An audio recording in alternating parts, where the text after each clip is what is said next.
I'm getting sick and tired of the WNBA.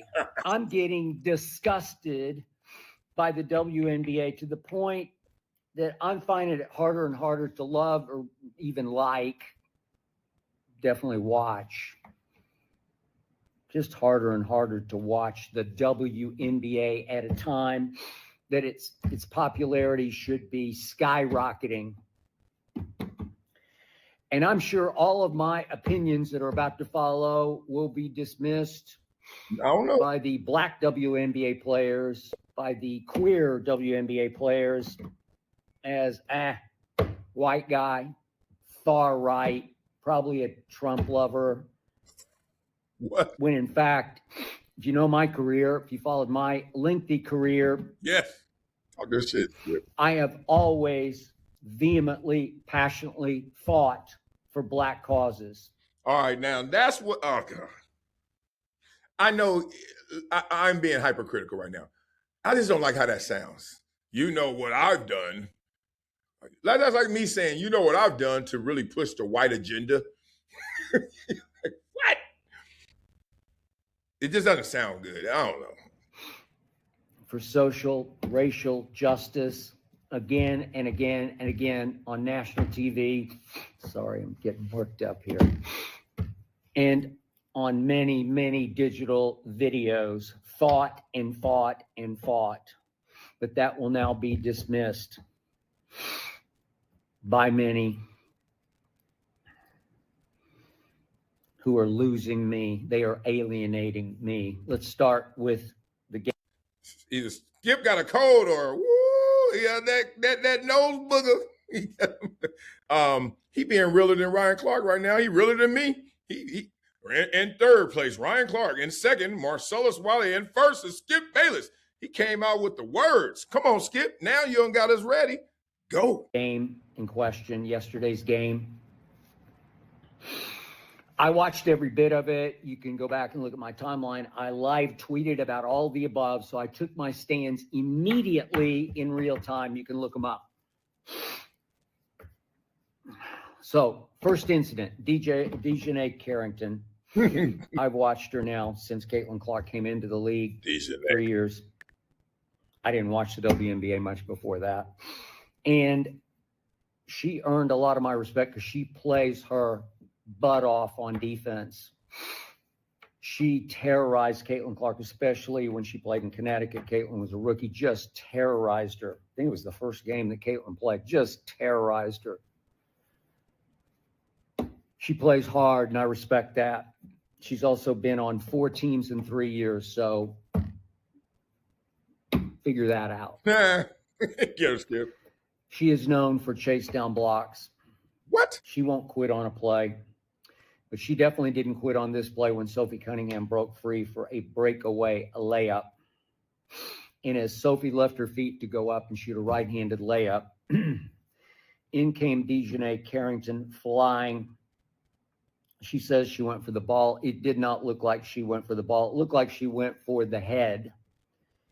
And she whacked Sophie Cunningham across the face, got her good. As she was up in the air, as she was airborne, she clotheslined her, took her feet out from under her, and Sophie Cunningham went down awkwardly, dangerously, and hard, and hit the hardwood hard.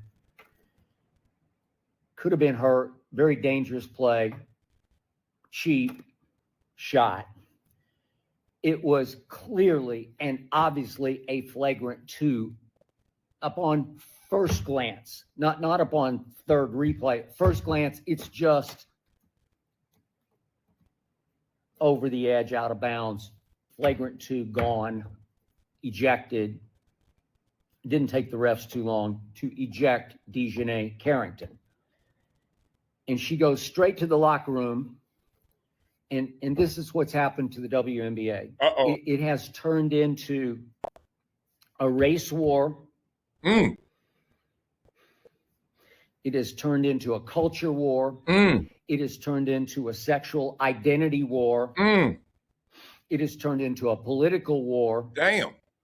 And ultimately, it's turned into a diva war. Woo.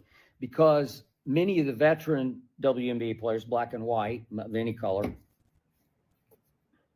now feel empowered because their league got put on the map for the first time 3 years ago by Caitlin Clark. That part. Period. End of story. That part. Okay, Skip, I love that. That was great commentary there. Let's keep the energy going. I see you guys, somebody in the chat talking about the WNBA doesn't have a trans problem. And I keep seeing that pushback. And I always say, what do you mean trans problem? They have a trans conversation that's coming because of a European player that's transgender who is talking it like, yo, if they want me, I'm ready. I ain't gonna say no. What do you think that is? So you're gonna wait till it becomes a problem before you address it? Somebody is qualified and ready to come play. That's called a trans problem if you're not just gonna say, yes, come on. And if you're gonna say, yes, come on, then Enos and Royce White saying, hold my beer. That's all this is. So don't give me those. And look, a lot of them are my friends. People always saying that. Like Van Lathan's my dog. I didn't even listen to it, Van. I'm gonna listen to it. But I saw the headline, look, y'all leave these people alone. I'm like, no. Nobody gets left alone in this world, including you, Van, including me. Nobody gets left alone. What does left alone mean? Everyone, you say anything, somebody doesn't like what you said. Welcome to life. This ain't deep. Don't be acting like nobody picking on nobody. People, man, soft belly. I need Stephen A. Stephen A. got to finish this. Stephen A. is going to finish this for us. Ain't nobody soft belly. Dog, in life is sports. Sports is life. Oh, this is who they talking about. This is interesting. Let me give Whitlock his credit. He put this picture up, and I was like, oh. It's a whole thing in itself right here. Look at what the WNBA stole from us. The young lady on the left is the dream of every black father and every black son. The woman on the right is feminism's creation and a nightmare. Dejanay Carrington in both pictures, one in college, the other in the WNBA. Okay, y'all know how I get down. I don't like to do the generalizations and the grouping, all that stuff, but I do love outcomes and I do love processes, how we get there.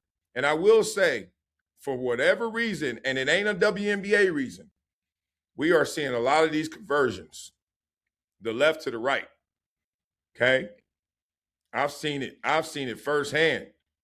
I don't know what's going on, but it's happening. And maybe it's just cultural. Maybe it's the same thing that when I grew up, I was sagging. I used to look like a bona fide Crip sometimes. Some days I look like a straight Crip. Was I cripping? Hell no. But I pulled them pants down. I wore them Cortezes. Them khakis were leaning, starched up, crease in them. I had that silk shirt on, that herringbone sticking outside. I had that hat on. I ain't wear that Mariners hat, but I was wearing that hat. You drive up Slauson, you don't know me. You think you know me. So I don't want to go too far, but I ain't chop up my face or gloss out my face, but I'm not a woman. But I see a lot of women, and let me just say this, women. Let me just say this. God, dog. Let me just say this. I'm going to tell you what dudes be whispering, but y'all know better. Dudes be whispering, man, she don't look fresh. That ain't it. I don't know what they doing. What they do to their lips. What happened to them? The BBLs and all that. But that's what they say. I keep it 100. I call balls, strikes. Every dude I know that says that, when I watch what they do, it speaks louder. You over there hollering, you hunting that. And over there talking crazy about it. It's like some weird, weird, like I don't want to associate with my own attraction. Look at her. I was like, all right, dog, I'll be back. I'm going to the bathroom. Come back, you over there hollering at her. I'm like, what? Something's going on. Something's going on where it's in the water for our daughters. Ooh, my 27-year-old ain't on that program. But I still got a 7 and 6-year-old. I'm not going to put that energy out there, but my 6-year-old, oh my. She probably already got Dr. Miami on her little Fisher-Price phone. She a nut. My daughter's a nut. She cracks me up. She's just a wild card, firecracker. But don't worry, I'm on her. All right.